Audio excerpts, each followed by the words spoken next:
Lu buka. Oke, Assalamualaikum warahmatullahi wabarakatuh. Halo, salam kenal. Saya Pandu Alfiansyah dari Ilmu Komunikasi Universitas Negeri Jakarta Angkatan 2023. Di sini saya ingin menjelaskan mengenai mini skripsi yang telah saya dan teman saya buat untuk pemenuhan mata kuliah metode penelitian kualitatif. Di sini ada teman saya juga, Hana Sasi, boleh perkenalkan diri. Kenalkan saya Hana Sasi Martina. Ya, jadi di sini kita ada sebuah tugas yaitu membuat mini skripsi dalam rangka tadi mata kuliah metode penelitian kualitatif.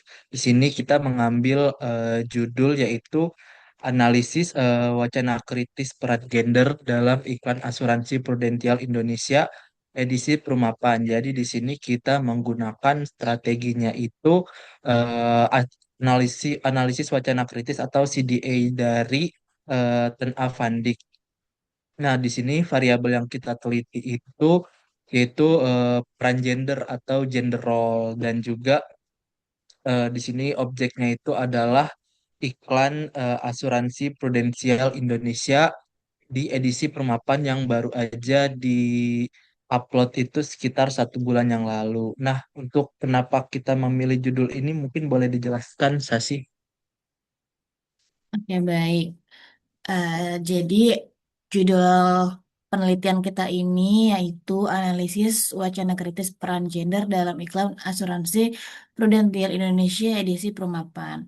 Jadi iklan ini tuh terbit tahun 2026. Terus yang tadi sudah dijelaskan oleh Pandu bahwa kami mengambil variabel itu peran gender. Jadi kenapa sih kita mengambil judul ini? Nah, alasan utama itu adalah karena kita menawarkan kebaruan akademik yang jarang disentuh oleh banyak peneliti lain, yaitu menggeser fokus kajian gender yang biasanya berpusat pada objektifikasi perempuan menjadi analisis kritis terhadap komodifikasi beban maskulinitas. Nah, melalui kacamata analisis wacana kritis Van Dijk ini yang kami ambil, kami tidak hanya membedah visual iklan, tetapi juga membongkar bagaimana sih industri asuransi memanfaatkan kecemasan eksistensi laki-laki mengenai status sosial dan tanggung jawab ekonomi untuk menjual produk. Nah, judul ini tuh eh, sangat kuat karena secara kontekstual itu menghubungkan narasi iklan dengan data real survei nasional literasi dan inklusi keuangan atau SNLIK tahun 2022 yang menunjukkan adanya disparitas pemahaman finansial berbasis gender di Indonesia.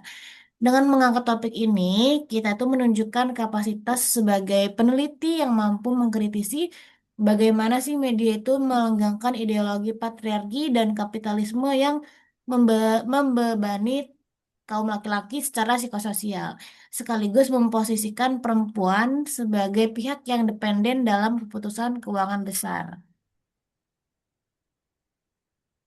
Oke, nah tadi kan BTW di sini kita eh, baru berprogres sampai dengan bab 3 aja. Makanya di sini kita akan membahas sampai bab 3 karena memang progres yang dilakukan baru sampai bab 3 yaitu metode penelitian. Nah, yang udah saya mention juga sebelumnya di awal bahwa tugas ini tuh merupakan mini skripsi ya. Nah, mungkin di sini mau sedikit jelasin aja sebenarnya mini skripsi dalam konteks tugas mata kuliah kualitatif itu sebenarnya bisa dipahami sebagai bentuk latihan akademik yang dirancang untuk memperkenalkan mahasiswa pada proses penelitian secara lebih sederhana namun tetap bermakna gitu. Meskipun skalanya ini lebih kecil kalau dibandingkan dengan skripsi yang asli, mini skripsi ini tuh tetap menuntut untuk ketelitian gitu dan juga kedalaman berpikir serta kemampuan untuk memahami dan menerapkan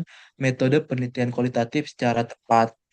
Lalu dalam mata kuliah metode penelitian kualitatif ini juga mini skripsi biasanya itu berfungsi sebagai sarana praktik langsung, di mana mahasiswa tidak hanya mempelajari teori seperti pendekatan yang kita pakai misalnya yaitu analisis wacana kritis dan eh, ataupun pendekatan lain seperti etnografi, fenomenologi ataupun studi kasus. Tapi di sini kita juga mencoba mengaplikasikannya dalam penelitian sederhana gitu. Nah, kenapa sih hal ini penting? Hal ini penting karena penelitian kualitatif ini pada dasarnya menekankan pemahaman mendalam terhadap fenomena sosial, bukan sekedar pengukuran angka aja seperti penelitian kuantitatif. Maka dari itu, mini skripsi ini menjadi jembatan antara konsep teoretis dan juga pengalaman empiris gitu. Nah, untuk secara umumnya sendiri, struktur mini skripsi itu nggak jauh beda ya sama skripsi penuh ya, skripsi pada umumnya. Meskipun mungkin lebih ringkas aja dan juga mahasiswa di sini tetap diminta untuk menyusun latar belakang masalah, lalu rumusan, tujuan penelitian, dan juga ada kajian pustaka dan metode penelitian, hasil dan pembahasan itu pokoknya dari segi struktur tuh lengkap.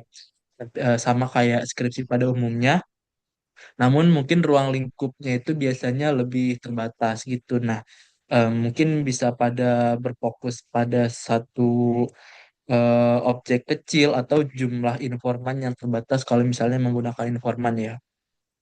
Lalu hal itu dimaksudkan agar mahasiswa ini dapat menyelesaikan tugas dalam kerangka waktu perkuliahan tanpa mengurangi esensi proses penelitian itu sendiri.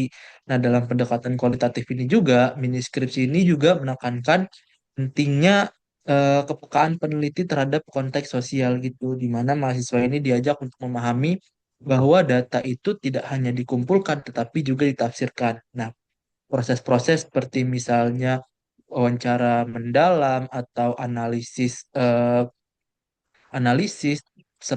observasi misalnya itu tuh menjadi bagian penting dari penelitian gitu, di mana di sini itu kemampuan mahasiswa untuk mendengar, mencatat serta merefleksikan temuan itu menjadi sangat krusial. Dan mini skripsi ini juga melatih mahasiswa untuk tidak terburu-buru menarik kesimpulan, melainkan memberi ruang bagi data untuk berbicara gitu. Nah, jadi pada akhirnya itu mini skripsi ini dipandang sebagai langkah awal yang sederhana ya, namun juga sangat penting dalam perjalanan akademik, apalagi untuk mahasiswa eh, yang eh, be- yang nantinya akan menjalankan proses skripsi gitu. Nah, mungkin itu aja untuk penjelasan dari mini skripsi. Di sini mungkin kita akan masuk ke materi aja.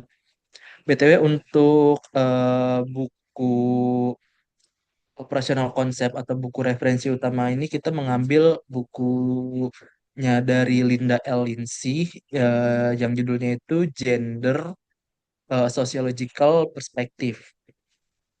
Mungkin di sini bisa saya tampilkan dulu sebentar.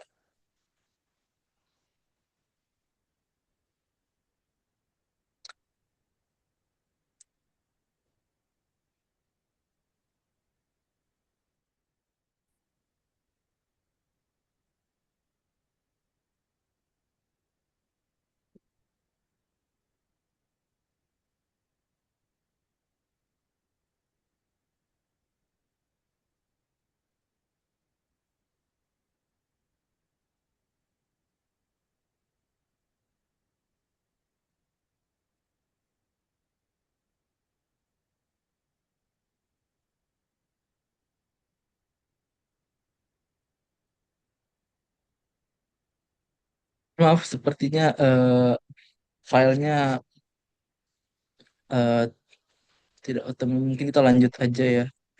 Pokoknya intinya kita menggunakan buku dari Lindsay yang judulnya Gender a Sociological Perspective. Mungkin di sini bisa dimulai oleh Sasi untuk bab satu. Oke, baik. Pada bab satu pendahuluan ini kita terdapat latar belakang yang dimana itu penelitian ini berfokuskan pada media dan iklan sebagai mesin ideologi. Dan penelitian ini tuh berangkat dari premisi bahwa media massa bukan sekedar menyampaikan informasi netral, melainkan mesin ideologis yang aktif mengonstruksi identitas sosial. Iklan itu sebagai produk budaya bekerja melalui mekanisme representasi yang repetitif untuk menaturalisasi peran gender tertentu di benak audiens. Iklan itu dipandang sebagai pedagogi publik yang mengajarkan standar kepantasan bagi laki-laki dan perempuan. Lebih jauh lagi, iklan ini itu tidak hanya menjual kegunaan produk secara literal, tetapi juga menjual makna simbolis seperti simbol kepahlawanan dan tanggung jawab seorang pria dalam iklan asuransi. Nah, dalam diskurs sosial modern ini, media massa memang tidak lagi dipandang sebagai institusi netral yang sekedar merefleksikan realitas, melainkan sebagai mesin ideologis yang aktif mengonstruksi identitas sosial. Lalu, secara etimologis itu istilah iklan berasal dari bahasa Arab, yaitu iklan yang berarti pengumuman, namun dalam konteks studi komunikasi kontemporer, iklan itu dimaknai sebagai komunikasi impersonal yang dibayar oleh sponsor untuk menyampaikan pesan persuasif. Nah, iklan itu tuh merupakan bentuk sistem cermin atau mirror system yang memantulkan nilai-nilai masyarakat secara selektif. Ia itu tidak hanya merefleksikan realitas apa adanya, melainkan realitas yang telah dikonstruksi atau diperbaiki untuk menciptakan standar gaya hidup tertentu. Dalam kacamata semiotika pada level denotatif atau makna literal dan konotatif atau makna tersembunyi, iklan itu tidak hanya menjual kegunaan produk, tetapi juga menjual makna simbolis. Sebagai contoh dalam iklan asuransi yang dijual bukan sekedar kontrak kertas polis, melainkan simbol kepahlawan dan tanggung jawab seorang pria.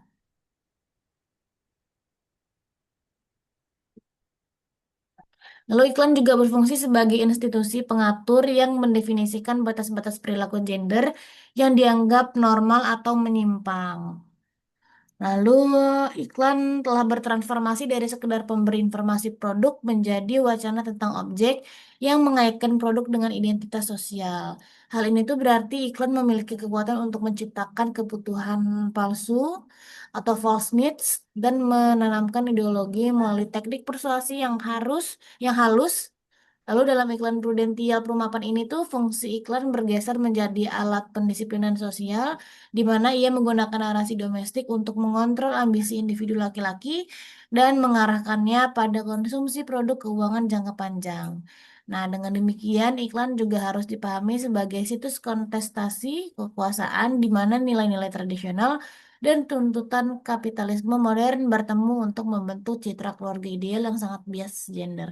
Mungkin boleh ditampilin iklan kita, Pandu. Oke. Nah, kami mengambil sebuah iklan Prudential Indonesia, boleh di mau di play atau gimana? Sebentar, di play aja.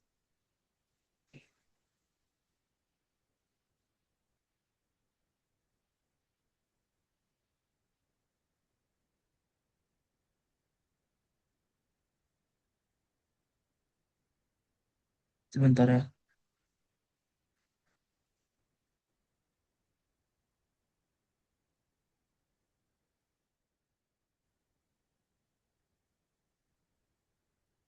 Ini deh iklannya.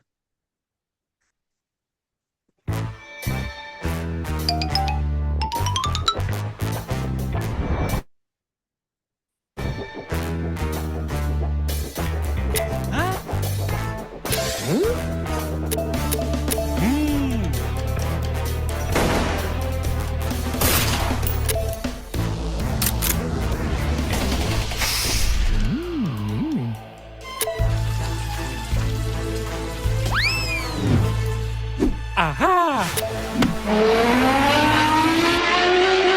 Ayah, katanya mau bisnis. Yuk berhenti menghayal. Wujudkan impian bareng asuransi jiwa Prumapan. Lewat kepastian manfaat dana mapan berupa uang tunai, yang ada pilihan dibayarkan lebih cepat, bahkan lebih besar di awal. Agar impianmu lebih cepat terwujud.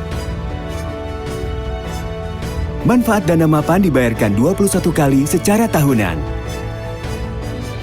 Soal perlindungan jiwa, tenang, udah pasti ada buat yang paling berharga.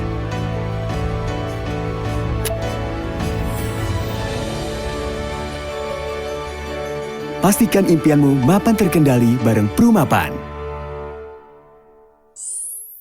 Nih buat kamu yang mau wujudkan impian. Oke. Mau ada caption di video jualanmu?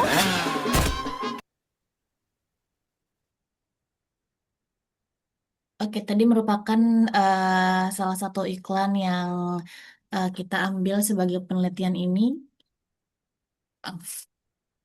Oke, dia di scroll ke atas mungkin.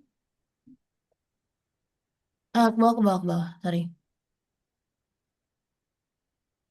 Lagi-lagi. Oke, stop. Oke, persoalan konstruksi gender ini tuh menjadi sangat krusial ketika bersinggungan dengan sektor jasa keuangan, khususnya asuransi.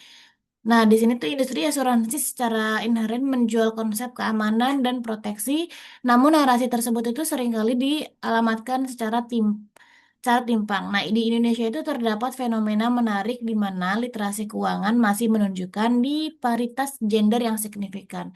Berdasarkan Survei Nasional Literasi dan Inklusi Keuangan tahun 2022 yang dirilis oleh Otoritas Jasa Keuangan atau OJK, indeks literasi keuangan laki-laki itu mencapai 51,48%, masih lebih tinggi dibandingkan perempuan, yaitu 48,26%. Dalam hal ini, pemahaman produk investasi dan proteksi jangka panjang. Kondisi objektif ini tuh seringkali dimanfaatkan oleh korporasi asuransi untuk menciptakan strategi komunikasi yang sangat maskulin. Prudential Indonesia itu melalui kampanye Prumapan nampak menangkap celah di mana dengan menargetkan laki-laki sebagai subjek utama yang memegang kendali atas kemapanan keluarga. Data dari Asosiasi Asuransi Jiwa Indonesia itu juga mengkonfirmasi bahwa profil pemegang polis utama di Indonesia itu masih didominasikan oleh kepala keluarga yaitu laki-laki yang secara tidak langsung memperkuat narasi bahwa perlindungan finansial adalah tanggung jawab mutlak pria.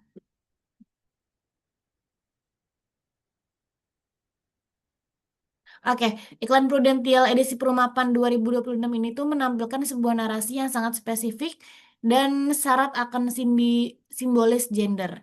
Iklan ini tuh dibuka dengan visualisasi seorang pria yang berfantasi menjadi berbagai sosok pahlawan budaya, yaitu ada koki profesional yang tadi tampil, terus tentara yang gagah berani, hingga pembalap motor yang penuh risiko. Lalu menurut Erving Goffman itu dalam teori mengenai gender advertisement, penggunaan atribut profesi seperti seragam adalah bentuk ritualisasi subordinasi atau penguatan status. Namun keunikan iklan ini tuh muncul ketika fantasi maskulin tersebut diputus secara tiba-tiba oleh suara dan kehadiran sosok perempuan atau istri yang membawa realitas domestik atau anak di atas sepeda yang tadi. Lalu pesan verbal yuk berhenti menghayal yang tadi diucapkan menjadi titik balik atau turning point yang mendisiplinkan agensi pria tersebut. Di sini tuh terdapat ketegangan wacana yaitu pria diberi ruang untuk bermimpi atau sebagai individu namun dipaksa kembali ke realitas sebagai penanggung jawab melalui produk asuransi. Scroll. Permasalahan utama yang diangkat dalam penelitian ini tuh bukan hanya sekedar ketidakadilan representasi, melainkan komodifikasi rasa takut. Iklan Prudential Perumapan itu secara cerdik memanfaatkan kecemasan eksistensi laki-laki mengenai status sosial. Masalah sosiologis muncul ketika kemapanan didefinisikan secara sempit hanya melalui instrumen finansial, sehingga peran ayah atau suami direduksi menjadi sekedar mesin ekonomi bagi keluarga. Hal ini tuh berisiko melenggangkan aliansi peran gender di mana keterlibatan emosional ayah digantikan oleh keterlibatan finansial transaksional. Boleh di-scroll sedikit? Di sini tuh terdapat celah penelitian atau research gap yang signifikan dalam studi analisis wacana iklan di Indonesia. Mayoritas penelitian terdahulu lebih banyak menyoroti eksploitasi dan objektifikasi perempuan, namun sangat sedikit yang membedah bagaimana si laki-laki dieksploitasi secara ideologis melalui beban mental untuk selalu menjadi sosok yang mapan. Lindsay itu juga menyebutkan bahwa ekspektasi sosial terhadap laki-laki sebagai provider atau penyokong utama keluarga adalah bentuk seksisme sistematik yang juga membatasi kemanusiaan laki-laki. Iklan perumahan itu tuh secara halus melakukan komodifikasi atas rasa takut dan tanggung jawab pria. Apabila wacana yang memposisikan pria sebagai satu-satunya penjamin ekonomi ini terus diproduksi tanpa kritik, maka ketimpangan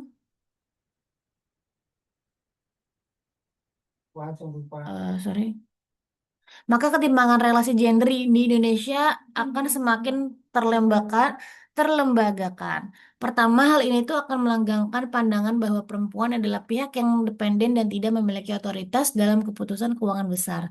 Kedua, bagi laki-laki, hal ini tuh akan meningkatkan beban psikososial yang berujung pada tingginya tingkat stres akibat tuntutan harus mapan yang dipasarkan oleh media.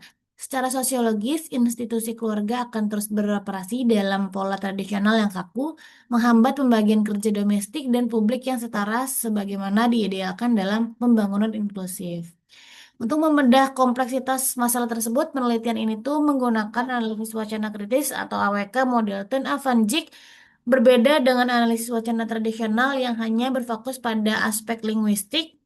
AWK Vanci ini tuh memandang wacana sebagai praktik sosial yang melibatkan kekuasaan. Teori ini juga sangat relevan karena Van Dijk menawarkan kerangka kognisi sosial yang menjadi jembatan antara teks iklan dengan struktur masyarakat. Van Dijk percaya bahwa wacana tidak muncul dari ruang hampa, melainkan diproduksi melalui proses mental yang dipengaruhi oleh budaya dominan atau patriarki. Van Dijk menekankan bahwa analisis wacana harus mampu mengungkapkan bagaimana kelompok dominan mempertahankan kekuasaan melalui manipulasi mental audiens.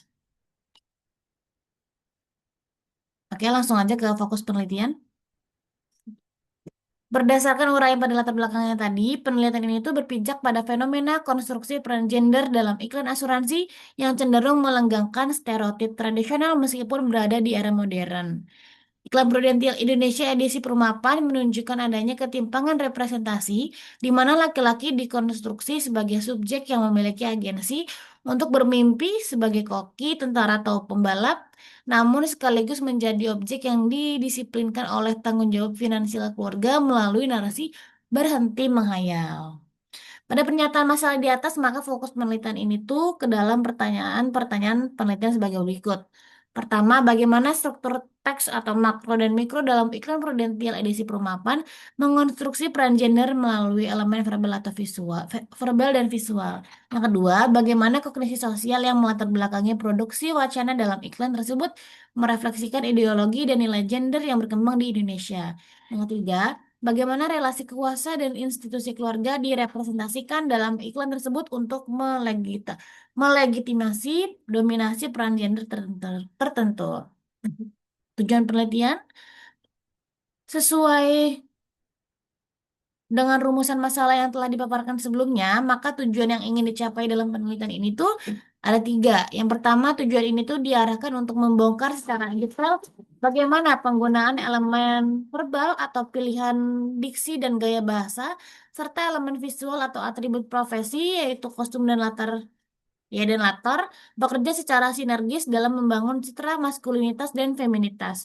Yang kedua, mengungkapkan bagaimana skema mental, kepercayaan kolektif, dan nilai-nilai sosial-kultural masyarakat, terutama mengenai peran pria sebagai penjamin ekonomi keluarga yang mempengaruhi proses produksi wacana dalam iklan tersebut.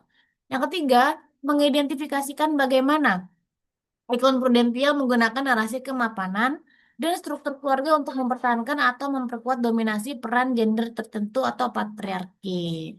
Manfaat penelitian itu ada dua, yaitu manfaat akademik, yang dimana penelitian itu diharapkan dapat memperkaya pemahaman akademis mengenai bagaimana teks kognisi sosial dan konteks sosial bekerja secara terintegrasi dalam memproduksi wacana peran gender di era media baru. Yang kedua, penelitian ini membantu menjelaskan bagaimana institusi ekonomi menggunakan konsep keluarga dan kekuasaan untuk melegitimasi konstruksi maskulinitas dan feminitas melalui peran komersial. Yang ketiga, penelitian ini tuh memberikan manfaat akademik dengan menggeser fokus kajian gender yang biasanya berpusat pada objektifikasi perempuan menjadi kajian tentang komodifikasi beban maskulinitas. Ada manfaat praktis, ada tiga juga, yaitu memberikan masukan kritis bagi praktisi periklanan dan perusahaan asuransi, khususnya Prudential Indonesia, agar lebih peka terhadap bias gender dalam pembuatan konten promosi sehingga dapat menciptakan iklan yang lebih inklusif, dan tiga, melanggengkan stereotip yang membebani salah satu gender. Yang kedua, meningkatkan literasi media dan kesadaran kritis masyarakat agar mampu membedakan antara pesan fungsional produk asuransi dengan muatan ideologis atau stereotip gender yang disiapkan dalam iklan. Dan yang terakhir itu menjadi basis data atau argumen dalam upaya advokasi mengenai pentingnya representasi gender yang setara dengan literasi keuangan dan media massa di Indonesia.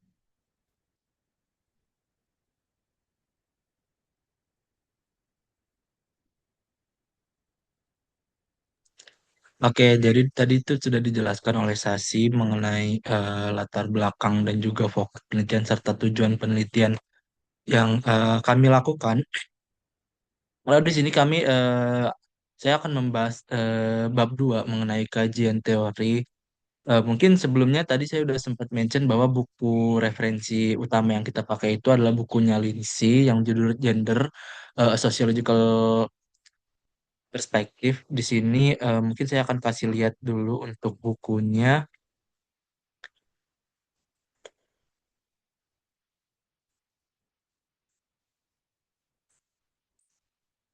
Nah, ini kelihatan kan ya?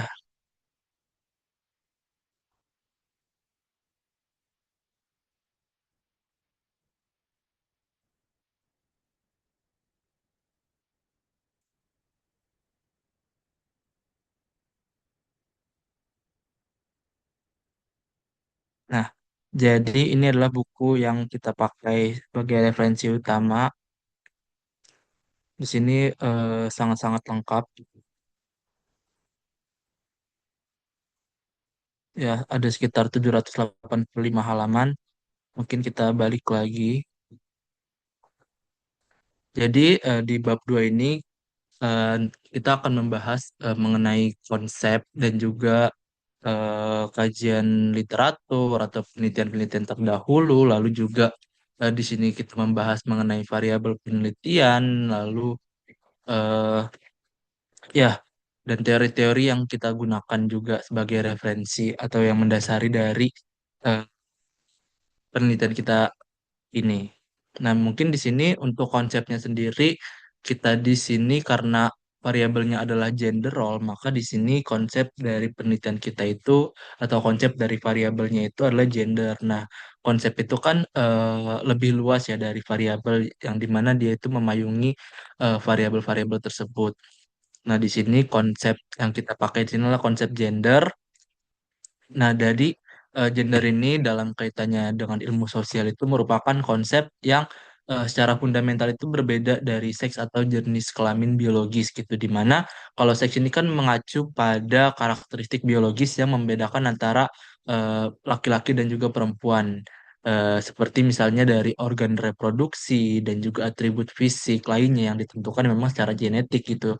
Nah, sedangkan gender ini itu tuh melampaui dimensi biologis dan mencakup konstruksi sosial, psikologis dan juga perilaku yang dipengaruhi oleh norma-norma budaya gitu. Jadi intinya itu perbedaan mendasarnya bahwa eh, jenis kelamin atau seks itu merupakan biologis ya, secara yang menentukan apakah kita laki-laki dan perempuan, sedangkan gender itu merupakan konstruksi sosial gitu. Nah, di sini dalam bukunya Lindsay, Gender a Sociological Perspective juga menegaskan bahwa status perempuan dan laki-laki itu merupakan master status atau yaitu suatu kedudukan yang diperoleh melalui proses deskriptif dan akan memengaruhi hampir setiap aspek kehidupan individu tersebut. Artinya, gender ini bukan sekedar kategori biologis, melainkan sebuah posisi sosial yang melekat kuat dalam struktur kehidupan seseorang. mulai dari cara dia berperilaku, kesempatan yang ia dapatkan atau privilege, hingga peran yang diharapkan masyarakat dari dirinya gitu.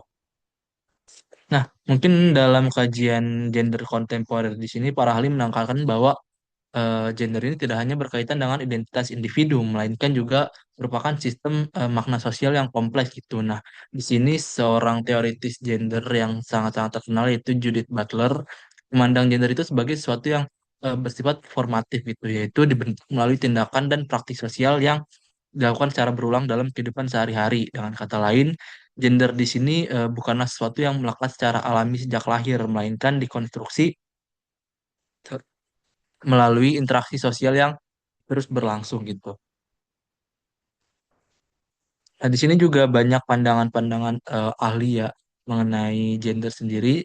Intinya itu gender ini tuh merupakan dimensi kritis dan fundamental dari identitas seorang gitu. Jadi interaksi perkembangan serta peran dan statusnya dalam masyarakat. Jadi cakupan kajiannya ini membentang dari pengalaman hidup individu sehari-hari hingga pola pola dan struktur gender yang diproduksi oleh institusi-institusi dalam masyarakat global. Dengan demikian, gender ini bukan semata-mata bersifat personal, tapi juga bersifat struktural dan institusional.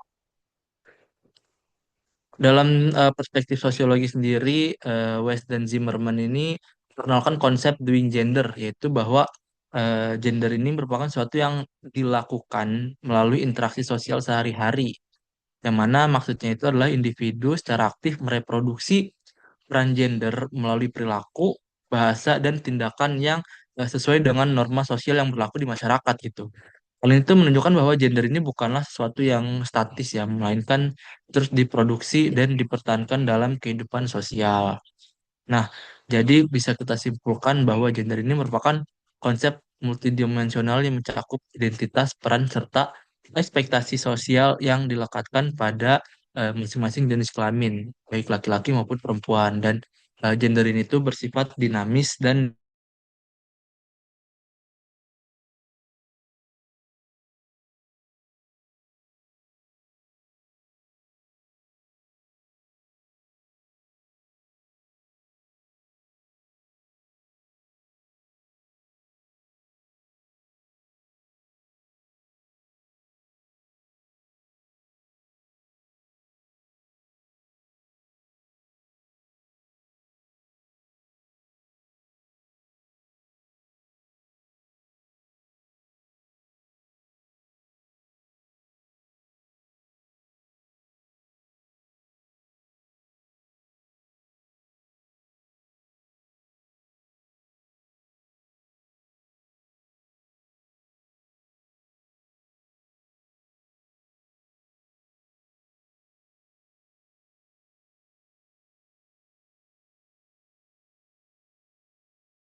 mohon maaf tadi ada kendala jaringan.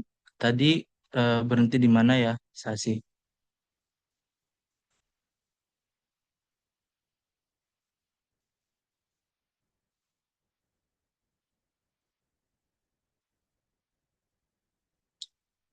Tadi nyampe ini ya, gender sebagai konstruksi sosial. Jadi intinya gender itu merupakan produk dari konstruksi sosial gitu, bukan sesuatu yang kodrati atau alamiah ya. Dan juga sosialisasi gender dan juga peran media di mana proses internalisasi nilai-nilai gender ini berlangsung melalui sosialisasi yang dimulai sejak dini gitu. Di mana dalam bukunya sendiri Lindsay itu menjelaskan bahwa sosialisasi gender ini merupakan mekanisme utama di mana individu ini belajar tentang apa yang dianggap pantas bagi perempuan dan juga laki-laki dalam suatu masyarakat gitu. Nah, di antara agen-agen tersebut, media khususnya iklan ini memegang peran yang sangat signifikan dalam membentuk dan melanggengkan konstruksi gender gitu, di mana paparan terhadap representasi dan stereotipikal ini terbukti memperkuat keyakinan terhadap stereotip gender dan penerimaan norma-norma peran gender. Nah, di sini kita menggunakan 10 penelitian terdahulu sebagai kajian literatur, di mana di sini kita ini mencari penelitian terdahulu yang memiliki variabel yang sama yaitu peran gender atau gender role dan juga posisinya itu posisi variabel itu sama gitu ya. Di sini mungkin review singkat aja. Yang pertama itu ada A Feminist Analysis of Gender Roles in We Should All Be Feminist, book by Chimamanda Ngozi Adichie, di mana di sini itu menjelaskan bahwa diskriminasi gender ini masih terjadi di berbagai aspek kehidupan, mulai dari pekerjaan, sekolah, dan sebagainya. Dan juga kita menganalisis persamaan dan perbedaan dari penelitian penelitian ini dengan penelitian kita yang akan kita lakukan gitu. Mungkin di sini lalu juga ada analisis wacana kritis rekonstruksi peran gender pada drama The Tale of Lady Oak. Lalu ada analisis peran gender dalam konstruksi citra diri mahasiswa pemuda era digital. Jadi di sini kami tuh mencari eh, penelitian terdahulu yang variabel itu sama, yaitu peran gender atau gender role, dan juga posisinya itu sama persis dengan posisi variabel kita gitu, yaitu setelah strategi. Nah, di sini juga ada yang lain-lain.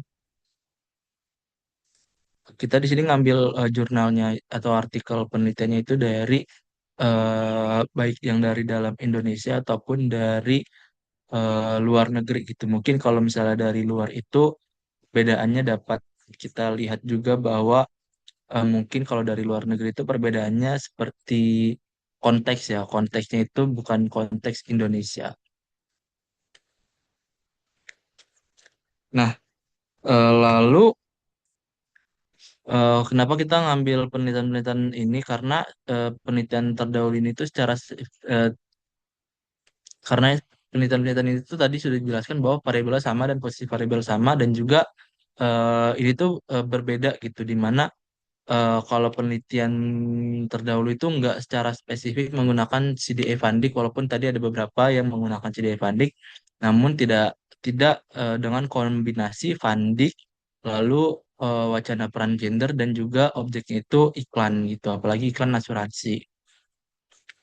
Nah, mungkin kita masuk ke teori ya, teori-teori yang menjadi landasan dari penelitian kita.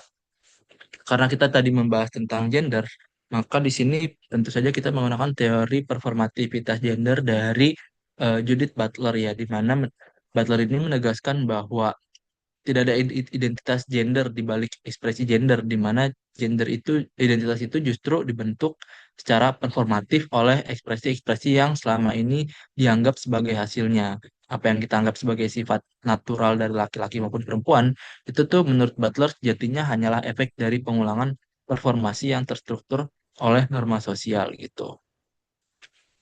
Lalu ada juga teori fungsionalisme struktural dari Parsons ya, di mana ini tuh menjelaskan bahwa fungsionalisme itu merupakan perspektif makro dari sosiologis yang berpremis bahwa masyarakat itu terdiri dari bagian-bagian yang saling bergantung, di mana setiap bagian ini itu berkontribusi pada berfungsinya masyarakat secara keseluruhan gitu. Nah, dalam konteks gender sendiri itu, Parsons itu merumuskan bahwa keselarasan keluarga tercapai ketika suami atau ayah mengemban peran instrumental, ini sebagai pencari nafkah dan juga penghubung keluarga dengan dunia luar, sementara seorang istri atau ibu itu mengemban peran ekspresif, yaitu mempererat hubungan emosional dan menjalankan fungsi pengasuhan dalam rumah tangga atau domestik lah ya. Ini relevan juga dengan iklan yang ditampilkan tadi ya, bahwa berhubungan dengan keluarga. Lalu ada teori konstruksi sosial. Jadi kita juga sudah banyak banget mention bahwa gender ini itu merupakan konstruksi sosial ya. Dan ini itu berdasarkan teori konstruksi realitas dari Berger dan eh, Lackman juga. Ini itu sangat terkenal ya, bahwa realitas sosial itu bukanlah sebuah fakta objektif yang berdiri sendiri, melainkan hasil konstruksi manusia melalui interaksi sosial, bahasa, dan praktik budaya.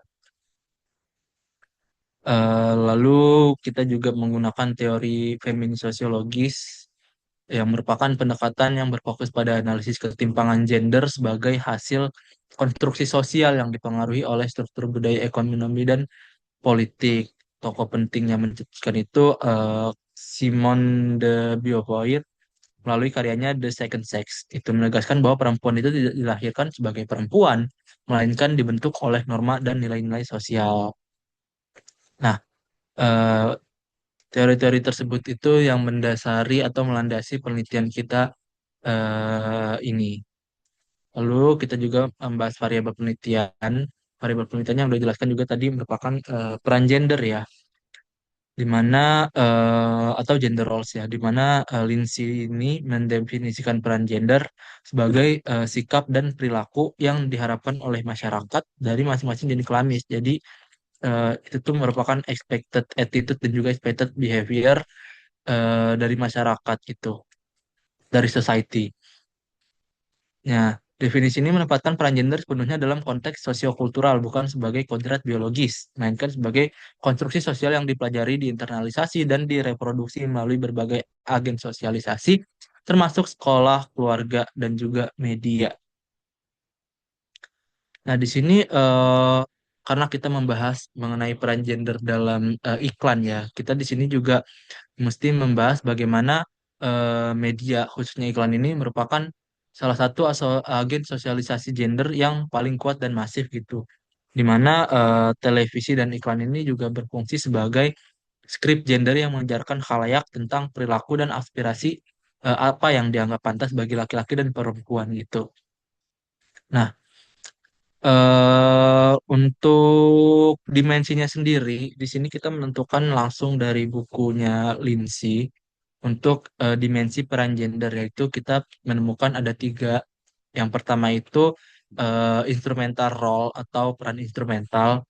Ini tuh merupakan peran yang secara sosial itu diatribusikan kepada laki-laki sebagai pencari nafkah atau breadwinner, lalu pengambil keputusan dan juga penghubung keluarga dengan dunia luar gitu. Lalu juga ada peran ekspresif di mana ini tuh menunjuk pada peran yang diatribusikan pada perempuan sebagai pengurus emosi keluarga, pengasuh dan juga penjaga kebutuhan hubungan antar anggota keluarga. Lalu ada stereotip gender. Ini tuh merujuk pada konsepsi yang terlalu disederhanakan bahwa semua individu itu yang menduduki status yang sama memiliki ciri-ciri yang serupa yang kemudian digunakan untuk membenarkan perlakuan berbeda terhadap kelompok tersebut. Ya, stereotip gender pasti sudah nggak asing lah ya dengan kata stereotip. Nah, ketiga dimensi ini yang nantinya bakal menjadi dasar instrumen analisis dalam penelitian ini dan akan digunakan untuk membedah secara sistematif konten verbal dan visual iklan dari asuransi permapan ini. Lalu lanjut metode penelitian dijelaskan oleh teman saya. Mungkin singkat saja. Silakan Sasi. Oke, baik. Pada bab 3 ini menjelaskan metode penelitian, di mana paradigma penelitian ini tuh menggunakan paradigma kritis atau critical paradigm. Paradigma ini dipilih karena penelitian tidak hanya bertujuan untuk membedah isi teks secara permukaan, melainkan berupaya membongkar ideologi gender dan relasi kuasa yang tersembunyi di balik representasi iklan. Dalam pandangan paradigma kritis ini, bahasa dan media tidak pernah bersifat netral. Keduanya merupakan arena pertarungan kepentingan di mana kelompok dominan seperti korporasi atau sistem patriarki melakukan reproduksi wacana untuk mempertahankan status quo. Di scroll mungkin. Oke, pendekatan penelitian ini tuh eh, pendekatan kualitatif digunakan untuk memahami fenomena representasi gender secara holistik, kompleks, dan kontekstual melalui interpretasi mendalam terhadap teks iklan. Pendekatan sorry, pendekatan kualitatif dalam penelitian ini tuh berfokus pada kualitas makna, simbolis visual, dan pilihan diksi yang digunakan oleh Prudential Indonesia dalam membangun narasi kemapanan. Pada metode penelitian ini, kita menggunakan analisis wacana kritis atau AWK model Tan Van Dijk. Pemilihan metode ini tuh tentunya didasarkan pada keunggulan dalam menganalisis wacana secara multidimensional yang tidak hanya berhenti pada struktur linguistik teks, tetapi juga menjangkau proses kognitif produsen dan konteks sosial yang melatarinya sesuai dengan kerangka Van Dijk, yaitu ada dimensi teks atau mikro, kognisi sosial atau meso, konteks sosial atau makro. Oke, ada keabsahan data.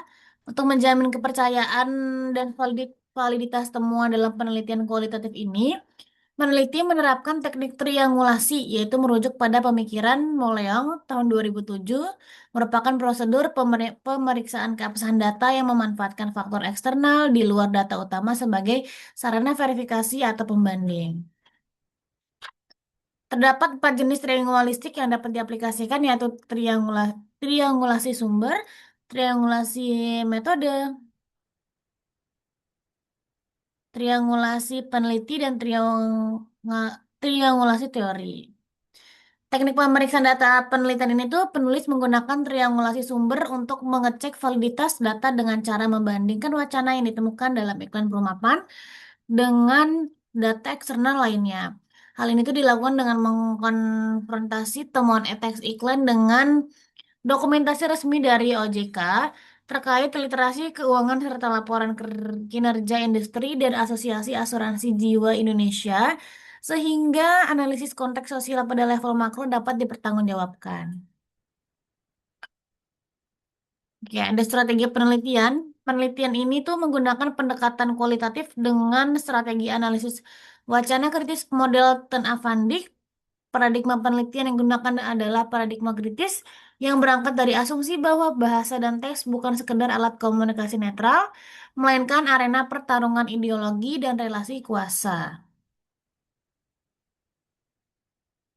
Pemilihan CDA Van Dijk ini sebagai strategi utama didasarkan pada keunggulannya dalam menganalisis wacana serta multidimensional yang tidak hanya pada tataran struktur linguistik teks, tetapi juga pada proses kognitif produsen teks dan kondisi sosial yang melatarinya. Model ini tuh dipandang paling relevan dan komprehensif untuk membongkar bagaimana iklan perumahan merepresentasikan peran gender baik secara eksplisit maupun implisit karena iklan merupakan salah satu medium utama reproduksi dan legitimasi ideologi gender dalam budaya populer kontemporer. Van Dijk dalam Erianto membagikan analisis wacana kritis ke dalam 3 dimensi yang saling berkaitan dan tidak dapat dipisahkan satu sama lain, yaitu terdapat dimensi teks di mana analisis pada tataran mikro yang mengkaji secara mendalam struktur bahasa dan penyusunan teks secara linguistik maupun visual. Dan yang Van Dijk membagikan dimensi ini ke dalam 3 tingkatan struktur, yaitu ada struktur makro yang merujuk pada makna global atau tema besar, superstruktur berkaitan dengan skema atau kerangka penyajian teks tentang bagaimana narasi iklan disusun, ada struktur mikro yang merupakan analisis paling teknis yang mencakup semantik, sintaksis, stilistik, dan restoris. Yang kedua ada dimensi kognisi sosial, di mana eh, dimensi kognisi sosial berada pada tataran meso dan berpusat pada aspek mental serta ideologis dari produsen teks. Dalam penelitian ini tuh produsen teks adalah Prudential Indonesia sebagai institusi pengiklanan. Yang ketiga ada dimensi konteks sosial yang merupakan analisis pada tataran makro yang memeriksa kondisi sosial, budaya, ideologis yang lebih luas sebagai bingkai di mana teks diproduksi dan dikonsumsi. Pada dimensi ini, penelitian menelaah bagaimana norma dan nilai gender dominan dalam masyarakat Indonesia yang masih kental dengan nilai patriarki, turut membentuk dan mempengaruhi representasi peran gender dalam iklan perumahan. Pengumpulan data dalam penelitian ini tuh dilakukan melalui dua teknik utama, yaitu saling melengkapi, yaitu dokumentasi dan studi pustaka. Dokumentasi digunakan untuk mengumpulkan data primer berupa iklan perumahan yang dipublikasikan oleh Prudential Indonesia di platform YouTube. Lalu, studi pustaka digunakan untuk mengumpulkan data sekunder berupa literatur akademis yang relevan. Sumber utama yang digunakan adalah buku Gender a Sociological Perspective edisi ke-7 karyanya Lindsay. Sebagai dasar operasional, konsep peran gender yang mencakup definisi dan indikator peran ekspresif, peran instrumental, dan stereotip gender. Lalu ada teknik analisis data yang dilakukan secara sistematis mengikuti 3 dimensi CDA Van Dyck. Pertama, analisis teks dilakukan dengan mengidentifikasi elemen visual dan verbal dalam iklan, kemudian mengklarifikasikannya ke dalam 4 dimensi peran gender, yaitu peran ekspresif, peran instrumental, dan stereotip gender. Boleh di-scroll? Oke, mungkin cukup sekian. Saya kembalikan kepada Pandu.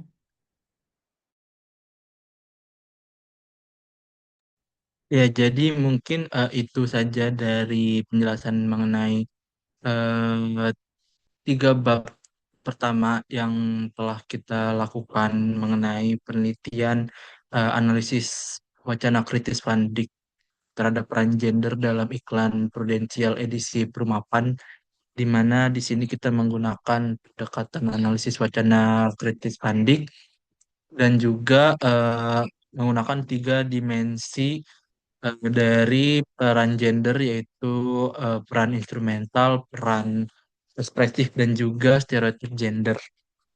Mungkin